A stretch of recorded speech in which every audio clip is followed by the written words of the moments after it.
course. There's always a strong need to hold hope. My friend said, you don't have the luxury of not having hope. So rescue operations are still in effect here. The the amount of missiles and drones launched at us yesterday, essentially, you know, if you think about it, what is the difference between Russia launching 41 missiles and over 650 drones at civilian populations? What's the difference between that and Russian terror and Islamic State terrorism, ISIS? Shit that I've covered. Give me a second while I adjust monopod speed a little bit ago. And we have rescue dogs that have been over this, still looking for potential survivors. There are actually, in the last year alone, there are a couple of occasions where pockets of space were just big enough to have difficult with good use, which is why we still hold out hope that there's not a recovery operation, that there's still a rescue operation. I've been talking to some of the people here who come here to wait, some of which are friends of the people that are currently missing, some of which are residents who live here in the building, and went to a couple parts of it. Like, I don't want to keep like going live every few minutes, but went to multiple sides of this building to see essentially who was all affected. Imagine being a tenant in this this very long strip of apartments and having the end of your apartment complex system destroyed by Russian terrorists. As an American who worked 12 years in counterterrorism, number one, but remembers very well 9/11. People were asleep, 3:30, 4 o'clock, 5 o'clock in the morning. And I did confirm it's a rocket attack that causes the debris hit. From what I understand from someone who lives right here, said that it hit the lower part of the building, and then that's what took out the upper floors. I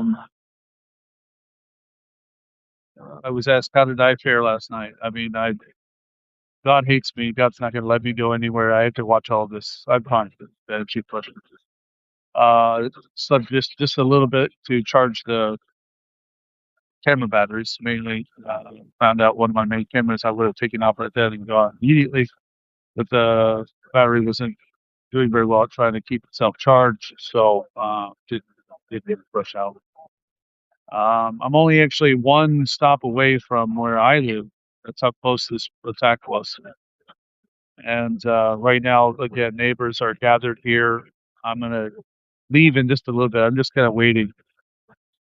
I actually had an interview scheduled here in a couple of hours with someone that you'll see in the near future, but I wrote to that person and just said, I don't want to combine the emotion of this situation with the interview I'm going to do. So we'll relocate that. Also, I'm going to go on again later once I get home and can kind of decompress from the data and take a good look at the casualty numbers. Also, we had attack in 20 other locations in Ukraine, so I want to get a pretty accurate read on where that was. And already we know that there are additional bombers in the air in motion. Is it a possibility that they are just relocating, which has happened in the past? Sure, but the parade last week, which should have been completely decimated, and it wasn't, because Donald Trump, the syphilitic felon, rapist, psychopath, called and said, "Please don't disturb my best friend's parade." And the whole point of this truce, this ceasefire, is to recover operations, to move resources to launch attacks. And I've asked this before when Sean Penner and I were live. Said very clearly that what is the difference between putting al-Baghdadi's head on a platter and Vladimir Putin and his shitbag criminals on a platter? There's no difference to me. The difference is one of linguistics. One spoke Arabic, the other one speaks Russian. So, like I said, currently there is, the rescue operation will continue. I don't know the number of assumed missing right now, and it's. I just know that I've already been talking to some people who are very painfully waiting at this time. So keep them in your thoughts. If you do prayer and all of that, do that. I will eventually be back home. It's almost 5 o'clock, 2 minutes before 5 o'clock, and it's hard to tell really the scale of this, but essentially it's two sections. I know that there were 18 units affected, and it's a 9-story building. So basically, that means two columns of apartments were essentially just shaved off the side of a building. And yeah, so any news? One of our viewers says, any news for my friend Ilya, my new young man I just met, my friend. I've been standing here the whole time, and so I won't leave. I won't leave until I know that we. There will be a point in time where there's no point in me remaining and not getting further into the work. But his dad is here to support him. His friends are gathered around him to support him. He's being very strong right now and holding out hope. So he's actually just slightly to my side here, not too far away. There's a lot of people who come from other parts of the country or other parts of the city, sorry, to stand with uh, the families, and some of which may have come here in order to, check on someone they actually know. It's hard to tell whether everyone's here or that doesn't live here. I get to see my friend Volodymyr Zemchukov arrive with his wife to see what's happening and pay respects. So yeah, that's the situation.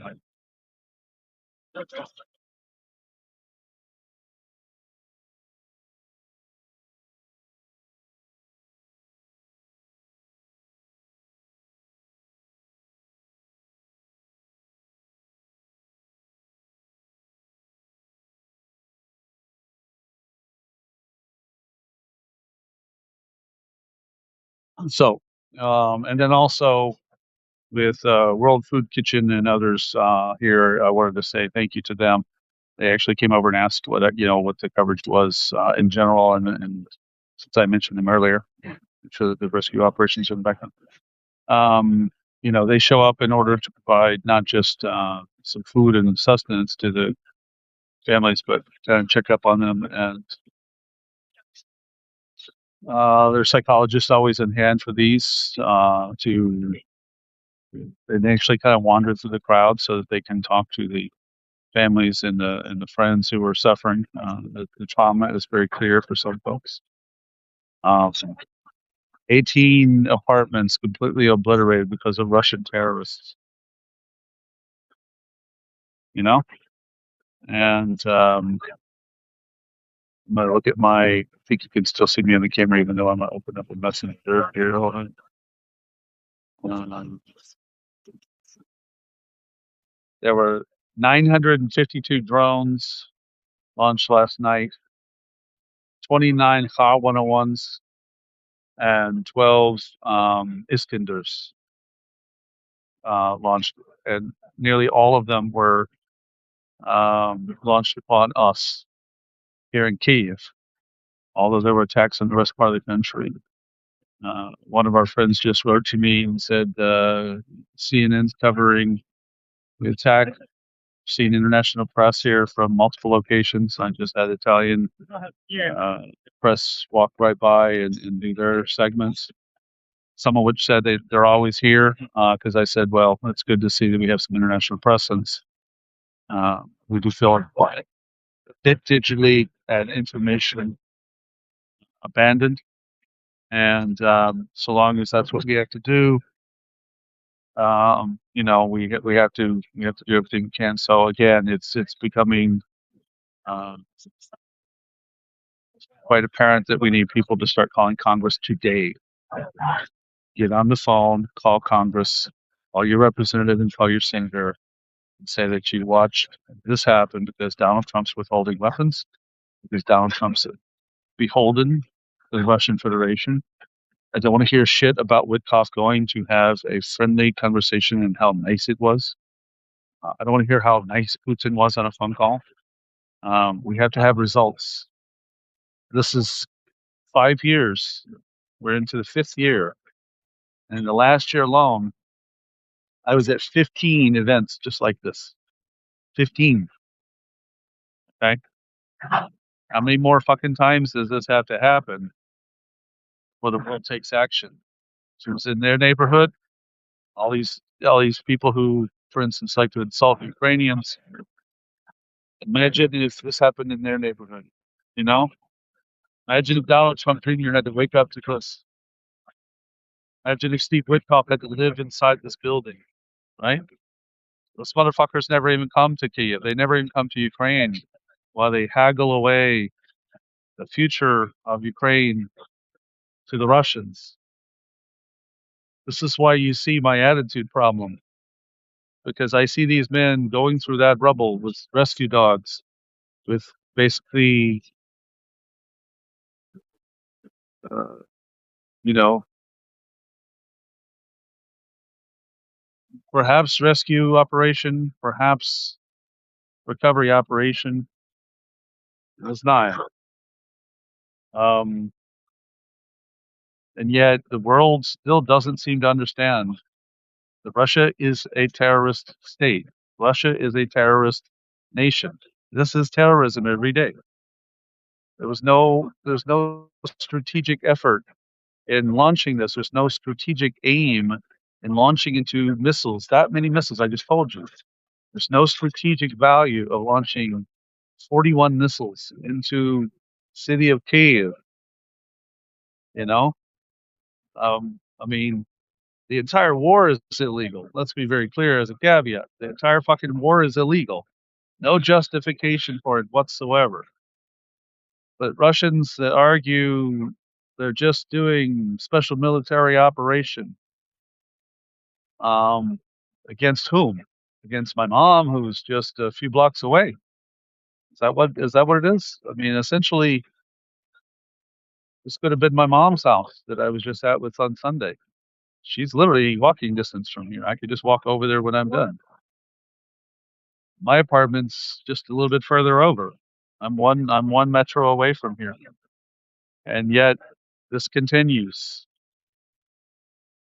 I told you, I've documented mass graves, so we know what Russians do when they have full captivity control of a region. And when they can't control it, they're just going to plow it down like they did with Chechnya, like they did with Mariupol. This has to be stopped, unfortunately, the same way, and I said this last night, and I'll say it again, same way in which Germany was subdued, Japan was subdued, um, and there's no other way. There's no negotiating table by which this shit stops. All negotiations with Russians are an active measure. All negotiations with Russians are part of reflexive control, meaning that the preordained menu has a determined outcome by the Russians before anything starts. That's why negotiations are not possible. Every negotiation is a stalling technique. Every ceasefire attempt to save a fucking parade results in this. Every time, this is where my stress comes from. I mean, not just the attacks, but that I constantly keep hearing that Donald Trump got on the phone and had a great phone call conversation. And you see this worker right above my finger. This has been going on for hours just in front of me. I've been here since about 10:30. It's 5 o'clock in the afternoon, and they're still going through here. And like I said in my earlier video broadcast a couple hours ago, you start seeing personal effects of the apartments that are in this rubble. You know, dishes and bowls and personal effects that remind you that this is a civilian location where people have been just murdered in their sleep. So when is the world going to wake the fuck up? When are we going to say that Vladimir Putin's head on platter is no different than al-Baghdadi's head on platter?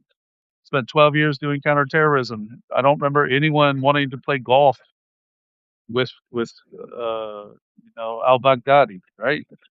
I don't remember anyone wanting to see the ISIS ballet. No one was asking for the ISIS soccer team to show up. And yet the Russians get treated with a different capacity, even though keep doing this. So we have to work harder at this. I'll be on a little bit later. Again, just gotta be here on hand to lend support for my friends. It's hard to see what will happen. I honestly, I don't even know what the magic time to decide to go is. I had, like I said, a couple things that were supposed to be scheduled this afternoon. Thankfully, we'll work those out for another time. But I'll come back tonight, 11 p.m. my time, and we'll give you a report on what we know. Plus, again, bombers are already repositioning in Russia. Bombers that we use to do exactly this are also moving around in the airspace there now, and they're going to do this again. Russia did this so many times last year. Why? Because Donald Trump is a fucking coward. That's why. Because Donald Trump is the ultimate corrupt individual. Has the most powerful military in the world, powerful intelligence, most resources, and still manipulates people, ending in this. This is Donald Trump's blood on his hands, not just Putin. This is Steve Witkoff's blood on his hands, not just Putin. All those people, 51% of Republicans, blood on your hands. Everyone who talks shit about Ukrainians, blood on your hands. So, for everyone who supports independent journalism, thank you. I'm not going to give up on this. It's my job. Thank you for being essentially the supporters that help make that job. And we're not done, unfortunately. I wish it was. I wish I could just bring you culture moments. I wish I could just stream from a concert and do poetry and all those things. But until this stops, this is the priority. Okay? Працюю кожен день, я працюю щодня, що це террорист не закінчить. I work every day. I work all the time because the terrorists have not finished. Still doing rescue operations after attacking destroying 18 apartments